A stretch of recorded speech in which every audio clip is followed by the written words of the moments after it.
today I am going to take the second chapter of class 12 chemistry. The chapter name is solutions. Okay, and in solutions we have some important topics. So here we are going to cover some important topics.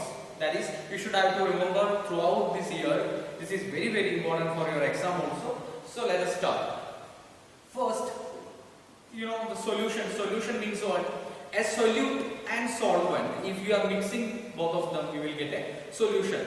So what is a solute and what is a solvent?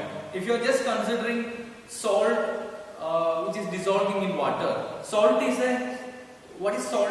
Salt is a solute. Okay, salt is a solute, as well as the water which you are going to dissolve the salt is a solvent. So if you are dissolving salt in water, salt is known as solute and water is called a solvent. The one which you are going to dissolve is called a solute. The one which is receiving the solute is called a solvent. Both of them together called solution. Okay, clear? And here in this chapter we are going to study about the vapor pressure of a solution. What do you mean by vapor pressure? Once a solution is boiled or a solution is undergoing evaporation, what will happen? These solution molecules will come out of the solution. Okay, the solution molecules or particles, they will come out of the solutions once they started to getting evaporated. Clear? And these molecules will come out of the surface and they will apply a pressure over the liquid surface. Okay, that pressure applied by the vapor is actually called vapor pressure. Clear?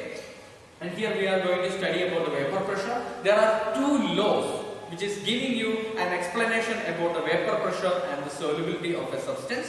These are Henry's law and Raoult's law. Okay? So Henry's law is the first law and Raoult's law is the second law, which is giving you some properties of the vapor pressure, and the first one is Henry's law. And you know that Henry's law means the mole fraction is directly proportional to the partial pressure. Okay? Mole fraction is directly proportional to partial pressure. What do you mean by partial pressure?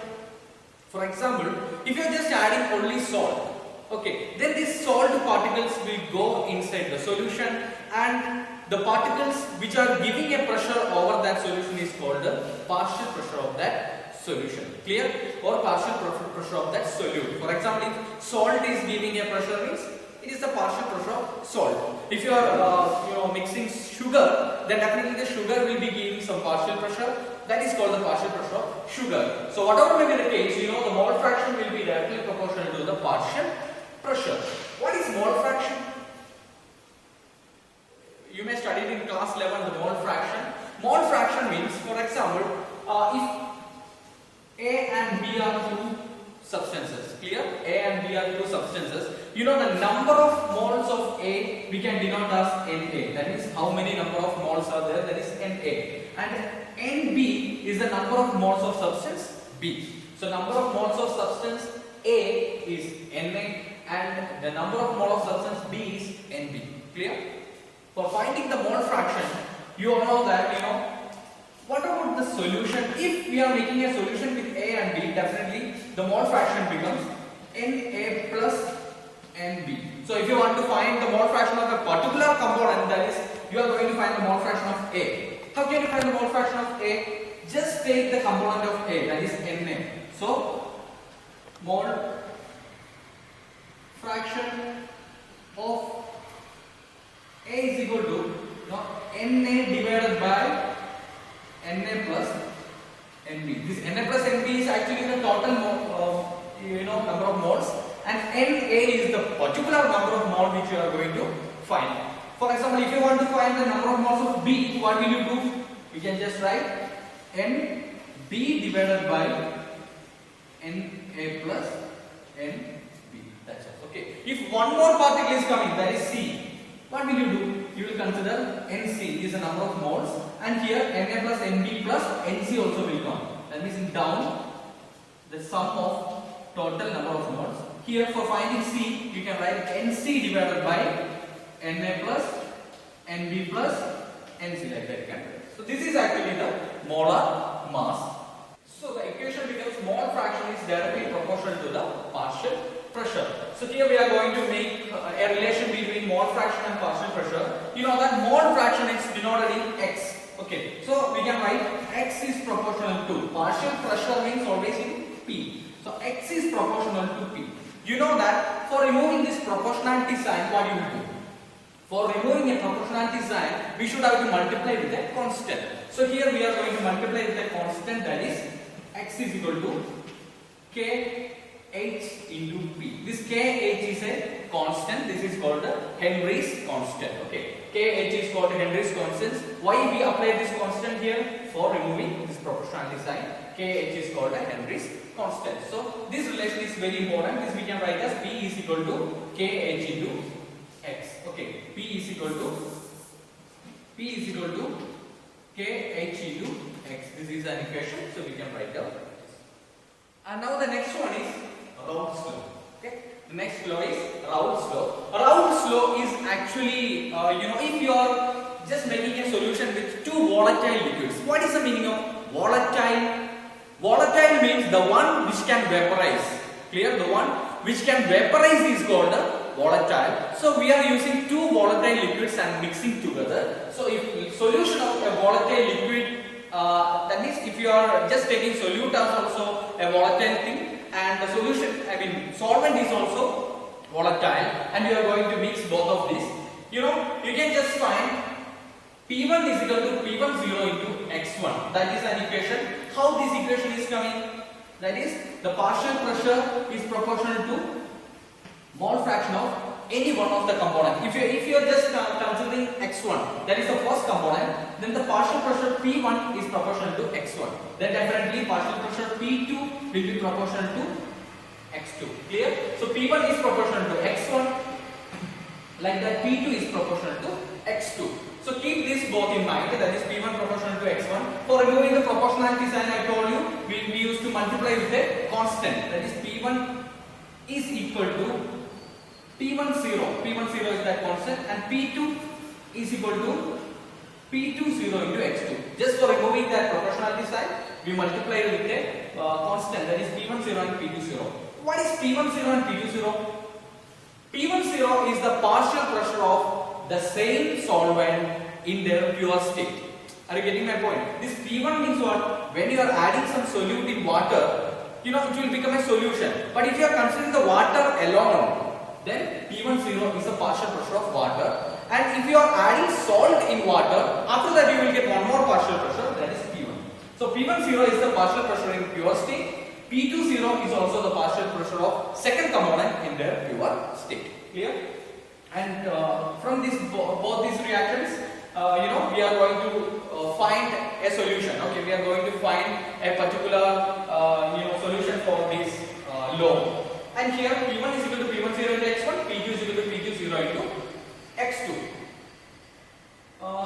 So Dalton's law is actually representing or giving a solution for this. So keep this in mind. This is actually called the Raoult's law. Okay, Raoult's law is P1 is equal to P10 into X1, P2 is equal to P20 into X2. And now here Dalton's law. Dalton's law of partial pressure. What is meant by Dalton's law of partial pressure? That means if you are considering the total pressure of a system, that total pressure will be surely it will be equal to the sum of all individual pressures. Clear? So the partial pressure, if you are considering the total pressure in a system, the total pressure means what? It is the sum of individual pressures. So simply you can write P. If P is the total pressure, then P is equal to P1 plus P2 plus P3 plus etc. This P1, P2, P3 are the partial pressure of the components which you are adding in that solution. So for finding a total pressure, you can just add all of these pressures. Okay, clear? So this is P is equal to P1 plus P2 plus P3. This is called a Dalton's law of partial pressure. So here we are just considering binary solutions. Binary solution means what? Only two solutions. So we can just write P1 plus P2. What is P1? From the equation of Raoult's law, we can write P1 is equal to P10 into X1 plus what is P2? P20 into X2. So one is in X1 and one is in X2. Then just imagine, is there any way to convert this X2 to X1? Is there any way? Whether you can convert this or this X1 you should have to convert to X2.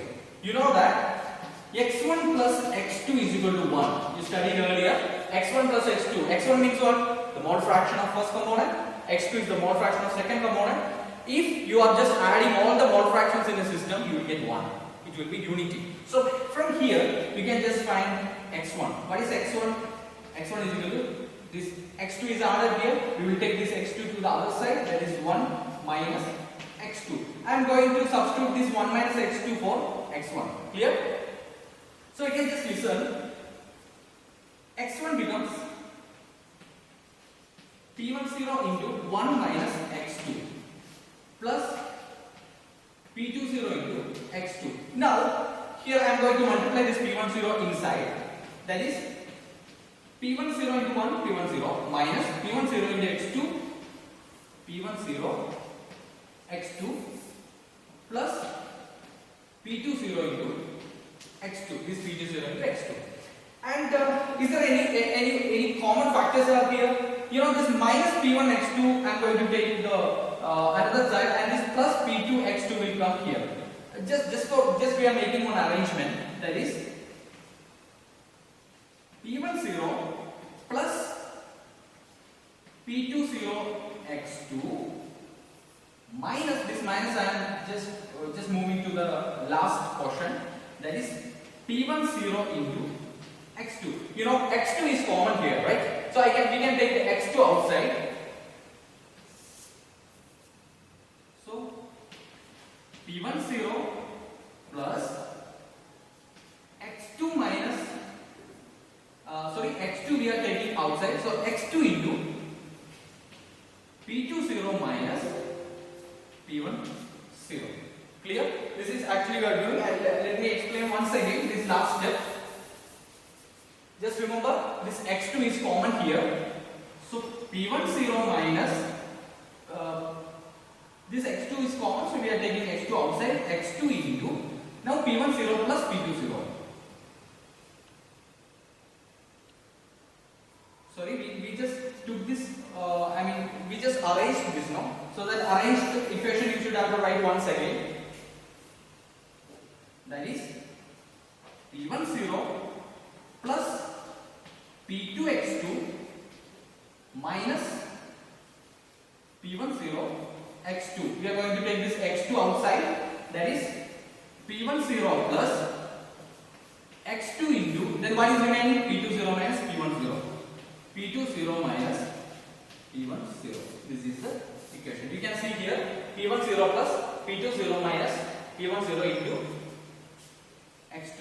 We reach there by doing this equation. Clear? So this is called the Dalton's law of partial pressure. Okay, that is actually called the Dalton's law of partial pressure. Now we are going to find some properties. These are colligative properties. So colligative properties are some certain properties which are only depending what the number of molecules. Clear? Not the nature of molecules. So if you are just adding some molecules, these colligative properties are the properties which are only depending the number of molecules, not depending the nature of molecules. So here we are just adding or mixing non-volatile solute and volatile solvent. In the last case, in round slow, you saw that we are just mixing two volatile liquids. But here, one is non-volatile solute and another one is volatile solvent. Because the solvent is volatile and the non-volatile solute we are adding.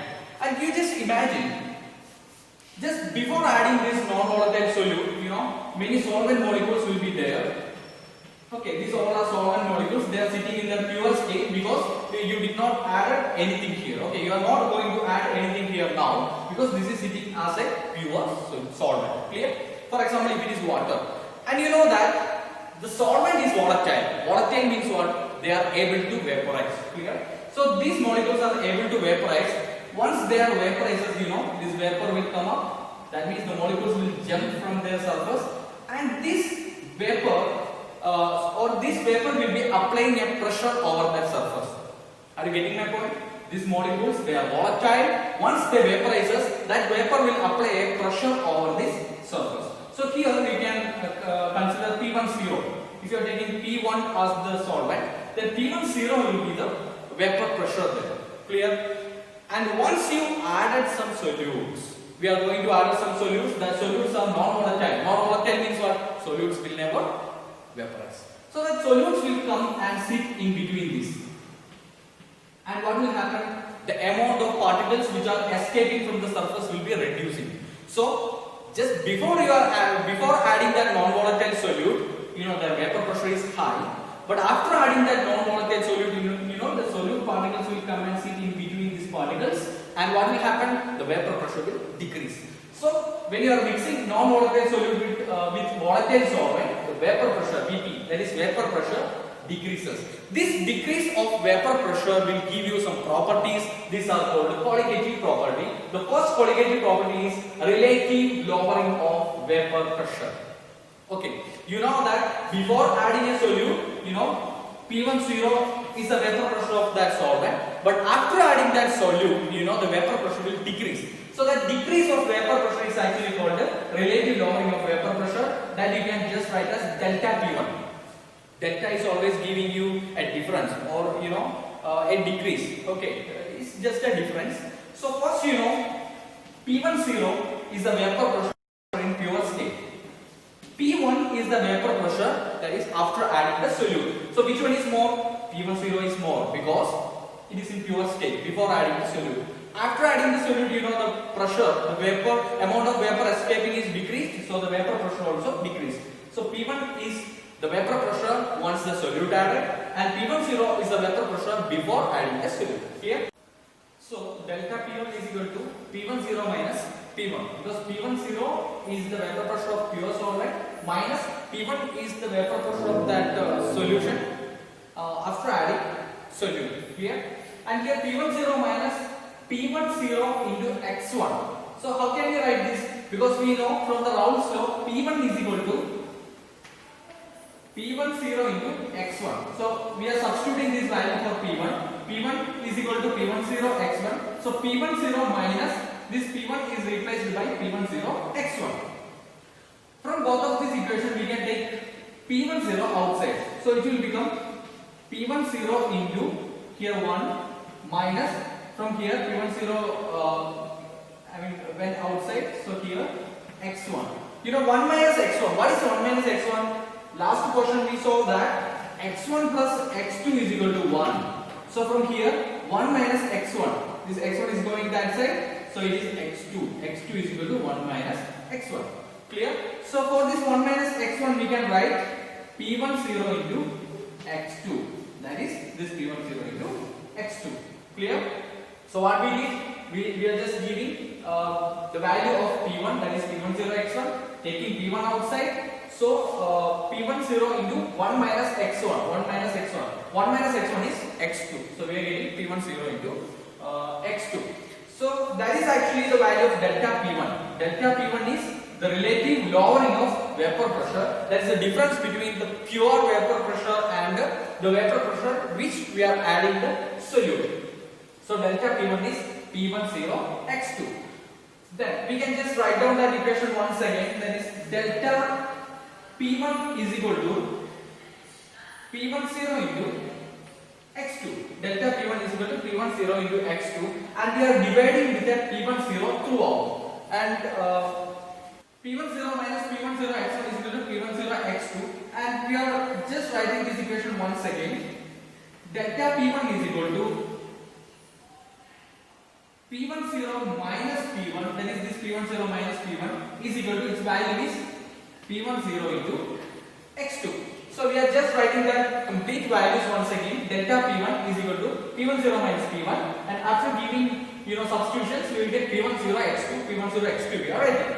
Then now we are going to divide with the P10 throughout. Just divide with the P10 throughout, just for making this equation a little more comfortable. So here delta P1 divided by P10 is equal to P1 minus P10 minus P1 divided by P10, just dividing throughout with P10, okay.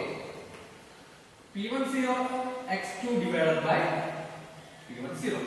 Here you can see, here P10 by P10, these both will be cancelled, and what will you get?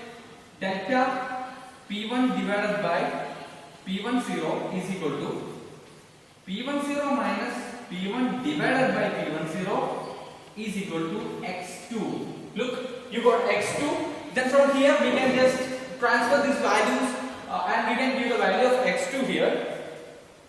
So P1 0 minus P1 divided by P1 0 is equal to x2. We are getting this value, and we know that x2 is the mole fraction of second one. So how can we write the mole fraction of x2? x2 is equal to n2 divided by n1 plus n2. You know that x2 is the mole fraction of second component.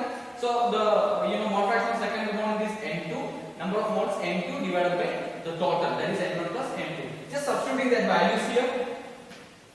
For x2 we are giving n2 divided by n1 plus n2. Clear?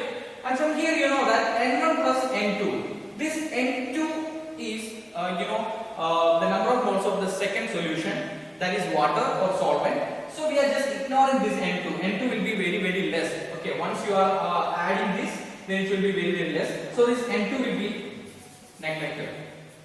So you will get n2 divided by n1. And what is n2? Number of moles. How can you find the number of moles? Number of moles is the given mass divided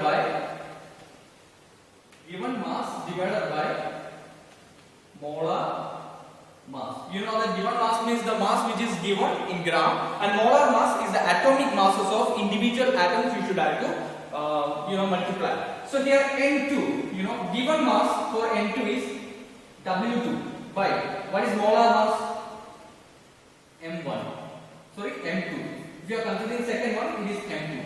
Then number of moles of second one is W2 by M2. What about the number of moles of first one? That is W1 by M1. Just transferring these values here. So N2 is W2 divided by M2.